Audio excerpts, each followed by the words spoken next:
안녕하십니까? 6월 29일 월요일의 와플터치입니다. 오늘은 전도서 11장 같이 읽었는데요.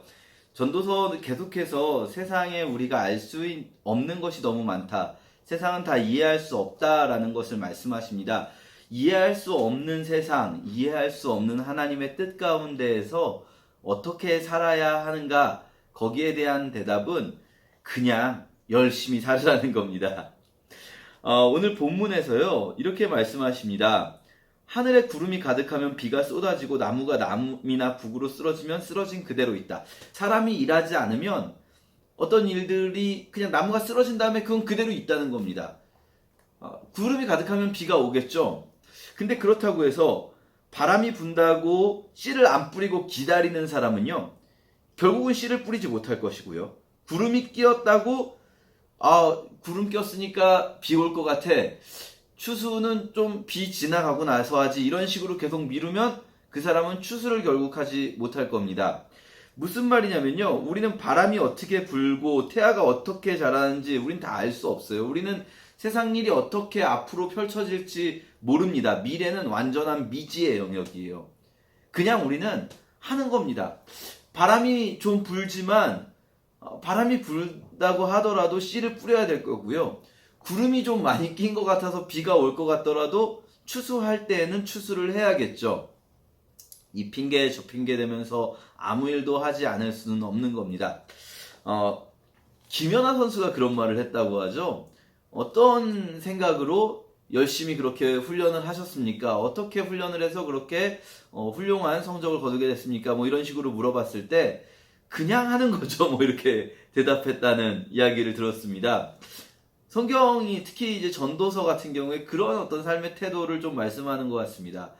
우리가 내가 하는 행동이 어떤 결과를 가져올지 거기까지 멀리 생각하지 않고 그냥 지금 내가 할 수 있는 일들을 하나하나 열심히 살아가는 겁니다. 그래서 아침에도 씨를 뿌리고 저녁에도 씨를 뿌려라.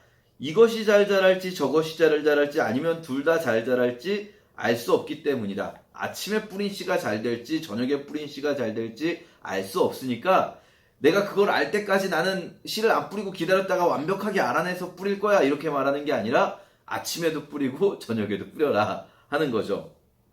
열심히 살으라고 합니다. 열심히 그렇게 살라고 하시면서 뭐 어떤 말씀을 하시냐면요. 1절, 2절에 너는 물질을 후하게 나눠줘라. 언젠가는 그것이 너에게 되돌아올 것이다. 되도록 많은 사람에게 나눠주어라. 이 땅에 무슨 재난이 일어날지 알 수가 없다. 열심히 살면서 열심히 일해서 그렇게 추수한 것들을 어떻게 합니까? 되도록 많은 사람에게 나누어 주라고 하십니다. 결국은 열심히 일하는 이유도 나누어 주기 위해서인 거죠. 나누어 주다 보면 그것이 또 나에게도 돌아올 수 있는 것 아니겠습니까?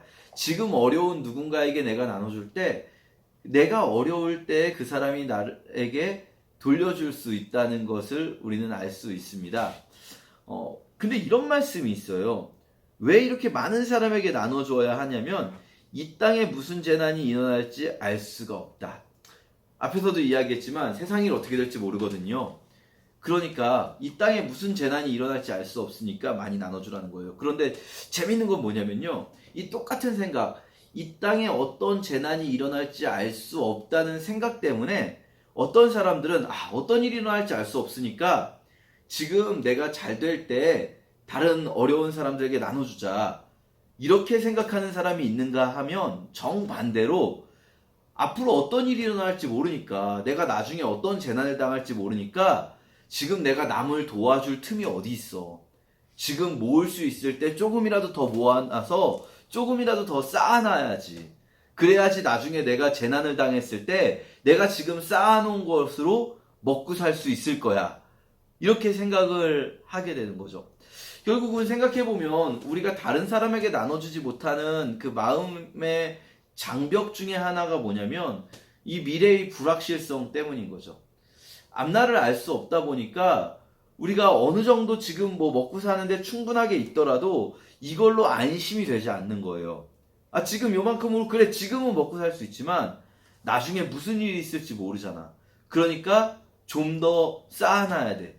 좀 더 내가 저금도 해놔야 되고 뭐 미래를 위한 투자도 해놔야 하고, 왜냐하면 앞으로 어떤 일이 있을지 모르거든. 이게 재밌는 거죠. 앞으로 어떤 일이 일어날지 모른다는 그 똑같은 사실 때문에 누군가는 그래, 그러니까 지금 더 열심히 살면서 내가 더 많이 나눠줘야지 라고 생각을 할 수 있는가 하면, 누군가는 앞으로 무슨 일이 일어날지 모르니까 남들에게 나눠주기보다는 내가 좀 더 쌓아놔야 돼. 이게 충분히 쌓인 다음에야 내가 남들을 위해 조금씩 할 수 있을 거야 라고 생각을 할 수 있다는 겁니다. 문제는 뭐냐면 대부분의 우리는 후자인 경우가 많다는 거죠. 우리는 미래에 대한 불확실성에 대한 불안감 때문에 다른 사람에게 나눠주기보다는 이 불안감 때문에 막 창고에 쌓아두기에 급급해요. 그러면 언젠간 내가 마음이 안심이 되지 않을까? 그렇지 않을 겁니다. 아무리 많이 쌓아두어도 미래에 대한 불안감은 끝까지 사라지지 않을 거예요. 미래에 대한 불안감을 없애는 가장 좋은 방법은 미래의 주인 되시는, 미래의 지배자이신 하나님 뜻대로 그 뜻 안에 거하는 거죠. 그리고 하나님이 말씀하신 방법은, 주님 뜻 안에 거하는 주님의 방법은 나눠주라는 겁니다. 이웃들에게. 그러면 하나님이 어떤 방식으로 일하실 거냐면, 하나님이 막 갑자기 하늘에서 뭔가를 떨어뜨려 주시는 게 아니라, 내가 다른 사람에게 베푸는 만큼 내가 정말 어려울 때 누군가의 손을 통해서 주님이 나를 도와주신다는 거죠. 우리가 오늘 그 삶의 태도 기억하면서 젊음을 마음껏 즐기고 아직 젊다는 것을 기뻐하고 하고 싶은 일은 무엇인지 하면서, 그러나 동시에 하나님의 심판도 기억하면서 근심과 고통을 제거하고 살아가는 오늘 하루 되시기를 주님의 이름으로 축복합니다. 감사합니다.